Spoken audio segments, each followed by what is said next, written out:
Hi friends, welcome back to my channel. ఈరోజు topic వచ్చేసి March 11th current affairs video. So ఎవరైనా మన ఛానల్ని కొత్తగా చూస్తున్నట్లయితే ప్లీజ్ సబ్స్క్రైబ్ చేసుకోండి, లైక్ చేయడం మాత్రం అస్సలు మర్చిపోద్దు. అండ్ ఇంకొకటి ఏంటంటే మార్చ్ 1st నుంచి 10th వరకు కరెంట్ అఫైర్స్ యొక్క పీడిఎఫ్ని నేను టెలిగ్రామ్ ఛానల్లో ప్రొవైడ్ చేశాను.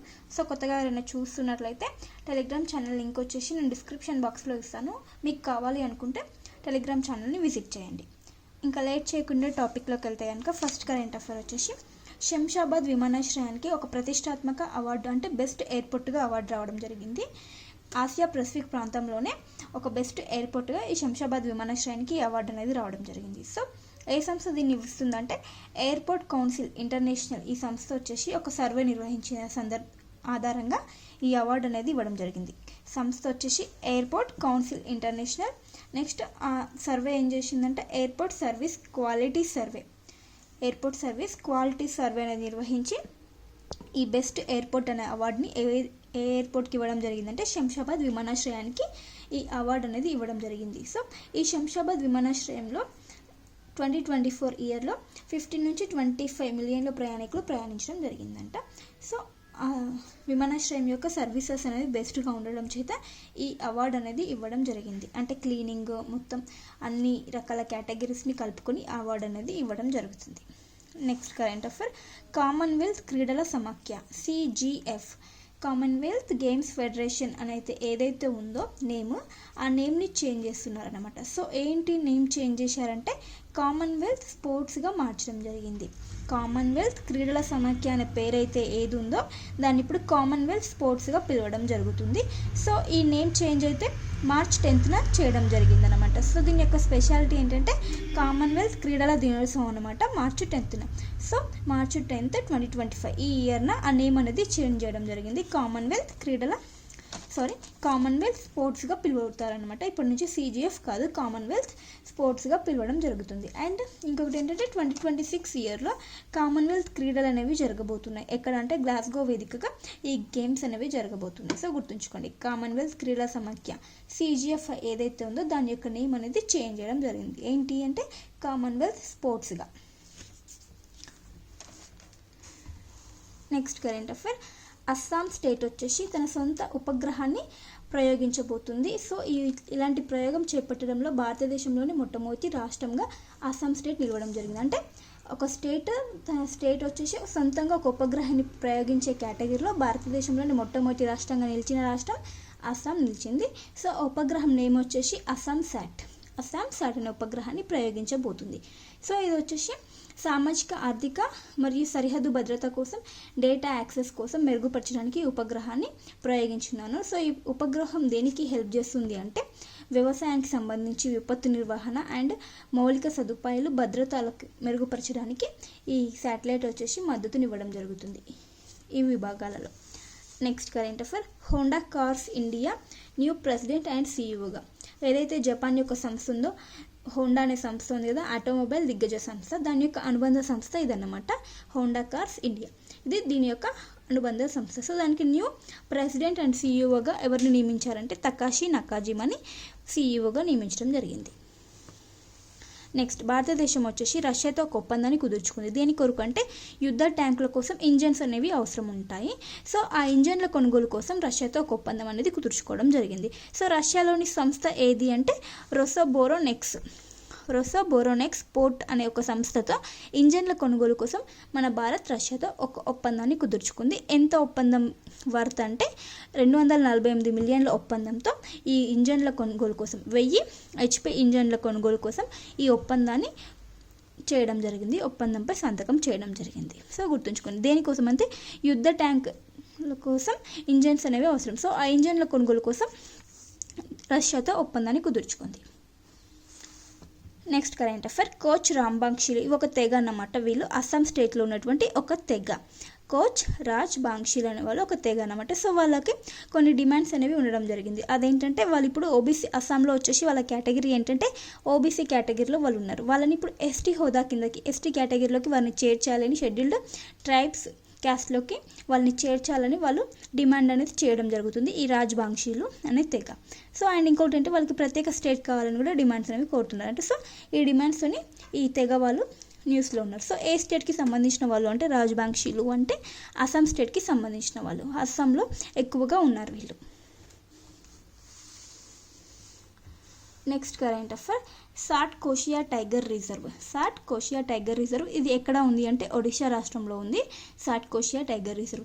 సో ఇక్కడ ఏంటంటే అక్కడ ఆ టైగర్ రిజర్వ్కి సమీపంలో అంటే చుట్టుపక్కల ఉన్న కుటుంబాలు ఏవైతే ఉంటాయో ప్రజలు నివసిస్తుంటారు కదా వాళ్ళని వేరే ప్రాంతాలకి తరలిస్తున్నారంటే. సో దేని కారణంగా వాళ్ళని వేరే ప్రాంతాలకి తరలిస్తున్నారంటే అక్కడ టైగర్ రిజర్వ్ ఉంది కాబట్టి మ్యాన్ యానిమల్ కాన్ఫ్లిక్ట్ అంటే జంతువులకు మనుషులకు మధ్య ఘర్షణలు ఎక్కువగా జరుగుతున్న నేపథ్యంలో అక్కడ ఉన్నటువంటి పరిసర ప్రాంతాల్లో ఉన్నటువంటి కుటుంబాల ఫ్యామిలీస్ ఏవైతే ఉంటాయో వారి యొక్క సంరక్షణ కొరకు వాళ్ళని వేరే ప్రాంతాలకు తరలిస్తున్నారు అనమాట. సో ఆ రీజన్తో ఇది న్యూస్లో ఉండడం జరిగింది. సాట్ కోషియా టైగర్ రిజర్వ్ ఎక్కడ ఉంది అంటే ఒడిస్సా. నెక్స్ట్ వచ్చేసి ఒక అగ్నిపర్వతం బద్దలవుతు న్యూస్లో ఉంది. అదేంటంటే ఫ్యూగో అగ్నిపర్వతం. ప్లేస్ వచ్చేసి ఇది నార్త్ అమెరికా సౌత్ అమెరికాకు మధ్యలో ఉన్న ప్లేస్ అనమాట. గటెమాలా అనే కంట్రీలో గటెమాల క్యాపిటల్ ఇది. సో ఆ ప్లేస్లో ఈ అగ్నిపర్వతం బద్దలవుతూ న్యూస్లో ఉంది. ఇది సెంట్రల్ అమెరికా అంటే దక్షిణ అమెరికా ఉత్తర అమెరికా మధ్యలో ఈ ప్లేస్ అనేది ఉంటుందన్నమాట. సో ఫ్యూగో అగ్నిపర్వతం బద్దలవుతూ న్యూస్లో ఉంది. నెక్స్ట్ కరెంట్ అఫైర్, రైల్వే బిల్లుకు పార్లమెంట్ అనేది ఆమోదం తెలపడం జరిగింది. సో ఇది రైల్వే సవరణ బిల్లు ఏదైతే ఉందో 2024 బిల్లుకి లోక్సభ ఆమోదం లభించింది 2024 డిసెంబర్లో లోక్సభ యొక్క ఆమోదం లభించింది. నెక్స్ట్ రాజ్యసభ ఆమోదం కూడా మార్చిలో రీసెంట్గా లభించడం జరిగింది. సో 2 సభలు ఆమోదించే పార్లమెంట్ ఆమోదం అనేది లభించింది. సో ఈ పార్లమెంట్ ఆమోదం లభించిన తర్వాత నెక్స్ట్ రాష్ట్రపతి కొరకు వెయిట్ చేయాల్సి ఉంటుంది. రాష్ట్రపతి ఆమోదం లభించిన తర్వాత ఈ బిల్లు ఏదైతే ఉందో దాన్ని చట్టంగా మార్చబోతుంది అన్నమాట. సో పార్లమెంట్ ఆమోదించడం జరిగిందంట ఈ రైల్వే సవరణ బిల్లు 2024ని. అయితే నెక్స్ట్ రాష్ట్రపతి ఆమోదం లభించిన తర్వాత ఈ బిల్లు ఏదైతే ఉందో అది చట్టంగా మారుతుంది. అండ్ ఇప్పటి వరకు ఉన్న చట్టం వచ్చేసి రైల్వే బిల్లుకు సంబంధించిన చట్టం 1905 నాటి చట్టాన్ని ఇప్పుడు వచ్చే కొత్త చట్టం భర్తీ చేయబోతుంది. సో ఇప్పుడు ప్రజెంట్ రైల్వే శాఖ మంత్రి ఎవరంటే మినిస్ట్రీ ఆఫ్ రైల్వే వచ్చేసి అశ్విని వైష్ణవ్ గారు ఈ బిల్లుని పార్లమెంట్లో ప్రవేశపెట్టడం జరిగింది, గుర్తుంచుకోండి. నెక్స్ట్ చైర్మన్ ఎవరు అంటే railway board chairman Satish Kumar గారు ప్రజెంట్ రైల్వే బోర్డు చైర్మన్గా ఉండడం జరిగింది. రైల్వే బోర్డు యొక్క chairman Satish Kumar. Next current affair, ఈ శ్రమ్ పోర్టల్ యొక్క డేటాని ఇవ్వడం జరిగింది. అదేంటంటే కేంద్ర కార్మిక ఉపాధి మంత్రిత్వ శాఖ ఈ పోర్టల్ని నిర్వహిస్తుంది. అయితే ఈ పోర్టల్లో వచ్చేసి టోటల్గా 30.68 కోట్ల మంది అసంఘటిత రంగ కార్మికులు ఎవరైతే ఉంటారో వాళ్ళు రిజిస్ట్రేషన్ అనేది చేసుకోవడం జరిగింది ఈ పోర్టల్లో. అయితే ఇందులో వచ్చేసి 53.68% అంటే 53% మహిళలే ఉన్నారంట. ఈ రిజిస్ట్రేషన్ చేసుకున్న కార్మికులలో ఇంత పర్సెంట్ వచ్చేసి మహిళలు ఉండడం జరిగిందంట. సో గుర్తుంచుకోండి. ఈ పోర్టల్ ఎప్పుడు స్టార్ట్ అవ్వడం జరిగిందంటే 2021 ఆగస్టు 26న ప్రారంభం అవడం జరిగింది. సో ఈ శ్రమ్ పోర్టల్కి సంబంధించిన డీటెయిల్స్ అనమాట. సో ఇందులో చూస్తే కనుక ఇంకా డీటెయిల్గా తెలంగాణ నుంచి వచ్చేసి 44,82,351 మంది కార్మికులు ఈ పోర్టల్లో రిజిస్టర్ అయ్యి ఉంటే ఏపీ నుండి వచ్చేసి 82,78,582 మంది కార్మికులు ఈ పోర్టల్లో రిజిస్ట్రేషన్ చేసుకొని ఉన్నారంట. అసంఘటిత రంగ కార్మికులు ఉంటారు. సో వాళ్ళకి ఈ పోర్టల్లో రిజిస్ట్రేషన్ చేసుకోవడం ద్వారా వాళ్ళకి కొన్ని స్కీమ్స్ పెన్షన్ అలాంటివి రావడం జరుగుతుంది. అంటే వాళ్ళకి ఉపాధి అలాంటివి లభించడం జరుగుతుంది ఈ పోర్టల్ ద్వారా, ఈ Shram portal. Next current affair, security belt అనే ఒక నావికా విన్యాసం ఏ దేశాల మధ్య జరుగుతూ ఉంది అంటే చైనా, ఇరాన్, రష్యా ఈ దేశాల మధ్య సెక్యూరిటీ బెల్ట్ అనే విన్యాసం అనేది జరుగుతుంది, నావికా దళానికి సంబంధించింది. సో రష్యా ఆధ్వర్యంలో ఇది ఎక్కడ నిర్వహిస్తున్నారంటే ఇరాన్లోని చాబహార్ పోర్ట్లో ఈ విన్యాసం అనేది జరగబోతుంది. సో రష్యా ఆధ్వర్యంలో వేదిక వచ్చేసి ఇరాన్లోని చాబహార్ పోర్ట్లో నిర్వహించబోతున్నారు, గుర్తుంచుకోండి. Next current affair, global terrorism index 2025. Global terrorism index 2025 ఏ సంస్థ ఈ ఇండెక్స్ని రిలీజ్ చేస్తుందంటే ఐఈపీ అనే ఒక సంస్థ సిడ్నీ కేంద్రంగా పనిచేస్తుంది. ఆస్ట్రేలియాలోని సిడ్నీ కేంద్రంగా పనిచేసే ఈ సంస్థ institute for economics and peace అనే సంస్థ ఈ ఇండెక్స్ని రిలీజ్ చేస్తుంది అనమాట. సో టోటల్గా ఎన్ని దేశాల్లో సర్వే అంటే ఈ సర్వే నిర్వహించారంటే 163 దేశాలలో ఈ సర్వే అనేది నిర్వహించడం జరిగింది.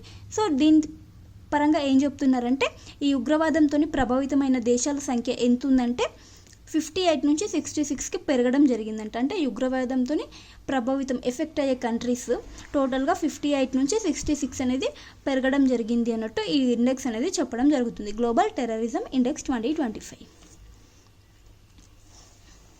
నెక్స్ట్ కరెంట్ అఫైర్, డల్సీ బెల్లా కమాంచక అనే ఒక జీవి అనేది కనుగొనడం జరిగింది. ఎక్కడ అంటే అటకామా ట్రెంచ్ అనే ఒక లోతైన ప్రాంతంలో ఈ యొక్క యాంఫీఫోర్డ్ అనే ఒక జాతిని కనుగొనడం జరిగింది. సో దానికి నేమ్ ఏం పెట్టారంటే డల్సీ బెల్లా కమాంచక అనే నేమ్ అనేది పెట్టడం జరిగింది. సో అది ఏ జాతికి చెందింది అంటే యాంఫీఫోర్డ్ అనే జాతికి చెందింది. నెక్స్ట్ కరెంట్ అఫైర్, ఒక డిస్పెన్సర్ని అంటే మెడిసిన్స్ని టైం టు టైం అందించే ఒక డిస్పెన్సర్ని పూణేకి సంబంధించినటువంటి MIT వరల్డ్ పీస్ యూనివర్సిటీకి సంబంధించిన వారు ఈ యొక్క పిల్ డిస్పెన్సర్ని అభివృద్ధి చేయడం జరిగిందనమాట. సో ఈ డిస్పెన్సర్ ఏం చేస్తుందంటే టైం టు టైం మెడిసిన్స్ అనేది అందించడం జరుగుతుందన్నమాట పేషెంట్స్కి. సో ఎవరు అభివృద్ధి చేశారంటే MIT వరల్డ్ పీస్ యూనివర్సిటీ శాస్త్రవేత్తలు అభివృద్ధి చేయడం జరిగింది పిల్ డిస్పెన్సర్. నెక్స్ట్ కరెంట్ అఫైర్, తెలంగాణకు సంబంధించింది. గద్దర్ పురస్కారాలకు సీఎం రేవంత్ రెడ్డి గారు ఆమోదం తెలపడం జరిగింది. సో గద్దర్ పురస్కారాలను ప్రకటించారు లాస్ట్ ఒక 1 year బ్యాక్. సో దాటికి ఆమోదం అనేది లభించింది. అంటే ఇవి ఏ పురస్కారాల స్థానంలో ఇవ్వబోతున్నారంటే నంది పురస్కార స్థానంలో ఈ గద్దర్ పురస్కారాన్ని ప్రవేశపెట్టడం జరిగింది తెలంగాణ ప్రభుత్వంలో. సో వాటికి ఆమోదం లభించింది అన్నమాట. Next current affair, Lalit Modi ఇతను IPL వ్యవస్థాపకుడు. సో ఇతనికి ఒక దేశం వచ్చేసి ఆ దేశం యొక్క పౌరసత్వాన్ని రద్దు చేయడం జరిగింది. ఆ పౌరసత్వాన్ని రద్దు చేసిన దేశం ఏంటంటే వనౌటు దేశం వచ్చేసి లలిత్ మోదీకి అతని యొక్క పౌరసత్వాన్ని రద్దు చేయడం జరిగింది, గుర్తుంచుకోండి, వనౌటు దేశం. Next current affair, Ramsar award for wetland wise use ఈ విభాగంలో ఒక అవార్డుని ఇవ్వడం జరిగింది, రామ్సర్ అవార్డు. సో ఏ విభాగంలో అంటే ఫర్ వెట్లాండ్ వైజ్ యూస్ అనే విభాగంలో భారతదేశం నుండి ఒక మహిళకి ఈ అవార్డు అనేది రావడం జరిగింది. సో ఆమె నేమ్ ఏమంటే జయశ్రీ వెంకటేషన్కి ఈ అవార్డు రావడం జరిగింది. సో ఈ అవార్డు అందుకోవడం మన భారతదేశంలోనే ఫర్ ద ఫస్ట్ టైం అనమాట ఈ జయశ్రీ వెంకటేషన్కి రావడం జరిగింది. అయితే ఈమె ఏ రాష్ట్రానికి చెందిన ఆమె అంటే తమిళనాడుకి రాష్ట్రానికి చెందిన ఆమె. సో ఏ విభాగంలో అంటే వెట్లాండ్ వైజ్ అంటే వెట్లాండ్ చిత్తడి నీళ్ళ సంరక్షణలో ఈమె చేసిన కృషికి గాను ఈ అవార్డు అనేది ఇవ్వడం జరిగిందనమాట. సో భారతీయుల్లో మొదటిసారి అవార్డు రావడం. సో ఈమె ఒక సంస్థను అనేది రన్ చేస్తుంది అనమాట, కేర్ ఎర్త్ ట్రస్ట్ అనే ఒక సంస్థ చెన్నైలో ఉందన్నమాట. సో ఈ సంస్థని మరి రన్ చేస్తుంది. సో ఈమె వెట్లాండ్స్కి చేసిన కృషి గాను సంరక్షణలో భాగంగా చేసిన కృషికి గాను ఈమెకి ఈ అవార్డు ఇవ్వడం జరిగింది. టోటల్గా వరల్డ్ వైడ్గా చూస్తే కనుక 12 మెంబర్స్కి ఈ అవార్డు అనేది ఇవ్వడం జరిగింది. అంటే అందులో మన భారతదేశంలోనే జయశ్రీ వెంకటేషన్ గారు ఎంపిక అవ్వడం జరిగింది. సో గుర్తుంచుకోండి, చాలా important, Ramsar award, Jayashree Venkatesan name గుర్తుంచుకోండి. నెక్స్ట్ కరెంట్ అఫైర్, ఒక వైరస్ హంటా వైరస్ ఎక్కడ అంటే ఏ దేశంలో ఉంది అంటే హంటా వైరస్ అమెరికా దేశంలో మళ్ళీ రీసెంట్గా ఒకరికి రావడం జరిగిందంట. సో ఆ వైరస్ కారణంగా ఆమె మరణించడం జరిగింది. సో ఈ వైరస్ వచ్చేసి నార్మల్గా యానిమల్ టు హ్యూమన్ మొదట ఎవరికి వచ్చింది అంటే ఎలుకల్లో ఈ వైరస్ అనేది బయటపడిందంట. సో ఇప్పుడు ఎలుకల ద్వారా హ్యూమన్స్కి అనేది వ్యాప్తి చెందుతుందంట, స్ప్రెడ్ అవ్వడం జరుగుతుందంట. ఎలుకల ద్వారా మనుషులకి ఈ వైరస్ అనేది ట్రాన్స్మిట్ అవ్వడం జరుగుతుంది. సో ఈ కారణంగా ఎవరు మరణించారు అంటే ఈ వైరస్ కారణంగా అమెరికాలో ఆస్కార్ అవార్డ్ విన్నర్ అయినటువంటి జీన్ హక్మన్ యొక్క వైఫ్ అయినటువంటి బెట్సీ అరక్వా అనే ఆమె మృతి చెందడం జరిగిందంట ఈ వైరస్ కారణంగా, హంటా వైరస్ కారణంగా. సో అమెరికా దేశానికి సంబంధించింది hanta virus. Next current affair, స్వదేశీ దర్శన్ 2.0 పథకం కింద కేంద్ర ప్రభుత్వం వచ్చేసి తెలంగాణకి 2 ప్రాజెక్ట్స్కి ఆమోదం లభించడం జరిగింది. స్వదేశీ దర్శన్ అంటే ఈ పథకం కింద వివిధ రాష్ట్రాలలో టూరిజం అనేది డెవలప్ చేసుకోవచ్చు అనమాట. సో టోటల్గా స్వదేశీ దర్శన్ అంటే 2.0 కాకుండా ముందు స్వదేశీ దర్శన్ అనే పథకం కింద టోటల్గా 76 ప్రాజెక్ట్స్ ఎన్ని కోట్ల ఆమోదంతో ఈ ప్రాజెక్టులు ఉన్నాయంటే 5,287 కోట్లతో ఈ ప్రాజెక్టులకి ఆమోదం లభించింది. సో టోటల్గా స్వదేశీ దర్శన్ కింద 76 ప్రాజెక్టులు ఉన్నవి. నెక్స్ట్ స్వదేశీ దర్శన్ 2.0 పథకం కింద 34 ప్రాజెక్టులు, దీనికి ఇచ్చిన అమౌంట్ ఎంత అంటే 783 కోట్లతో ఈ ప్రాజెక్టుకి ఆమోదం లభించింది. సో ఈ స్వదేశీ దర్శన్ 2.0 పథకం కింద తెలంగాణకి 2 ప్రాజెక్టులకి ఆమోదం లభించడం జరిగింది. సో అవి ఏంటంటే భువనగిరి కోట, నెక్స్ట్ అనంతగిరి ఫారెస్ట్, ఈ రెండింటి యొక్క అభివృద్ధి కొరకు కేంద్ర ప్రభుత్వం ఆమోదం తెలపడం జరిగింది. సో గుర్తుంచుకోండి. స్వదేశీ దర్శన్ 2.4 పథకం కింద తెలంగాణలోని 2 ప్రాంతాలకి ఆమోదం, అంటే టూరిజంని డెవలప్ చేసుకునే విధంగా 2 ప్రాంతాలకి ఆమోదం లభించడం జరిగింది. సో సంబంధిత మినిస్టర్ని చూస్తే కనుక గజేంద్ర సింగ్ షెకావత్ దీని యొక్క సంబంధిత మినిస్టర్. అండ్ ఏపీకి సంబంధించి చూస్తే దీని కింద అరకు అండ్ లంబసింగి ప్రాంతాలకి ఆమోదం లభించిందంట. అరకు అండ్ లంబసింగి 2 ప్రాజెక్ట్స్కి ఆమోదం లభించడం జరిగింది. Next current affair. ఇటీవల హైదరాబాద్కి సంబంధించిన ఒక యూనివర్సిటీ ఆఫ్ హైదరాబాద్ వచ్చేసి బయోఫ్యాక్టర్ అనే కంపెనీతోనే ఒప్పందం కుదుర్చుకోవడం జరిగిందనమాట. సో దేనికి సంబంధించిందంటే నానో బేసిక్ టెక్నాలజీ, అగ్రికల్చర్లో ఈ నానో బేసిక్ టెక్నాలజీకి సంబంధించి ఒక ఒప్పందం వచ్చేసి ఏ సంస్థతో చేసుకుందంటే బయోఫ్యాక్టర్ అనే సంస్థతో యూనివర్సిటీ ఆఫ్ హైదరాబాద్ ఒక ఒప్పందాన్ని కుదుర్చుకోవడం జరిగింది. ఈ ఒప్పందం దేనికి సంబంధించి అంటే అగ్రికల్చర్, వ్యవసాయంలో నానో టెక్నాలజీ యొక్క యూజ్ గురించి. సో బయోఫ్యాక్టర్ అనే సంస్థతో ఒప్పందం కుదుర్చుకోవడం జరిగింది, గుర్తుంచుకోండి. సో ఇవ్వండి ఫ్రెండ్స్, ఇది ఇంపార్టెంట్ కరెంట్ అఫైర్స్. వీడియో నచ్చితే ప్లీజ్ లైక్ చేయండి, షేర్ చేయండి, అలాగే సబ్స్క్రైబ్ చేసుకోవడం మాత్రం అస్సలు మర్చిపోవద్దు. Thank you for watching. Bye.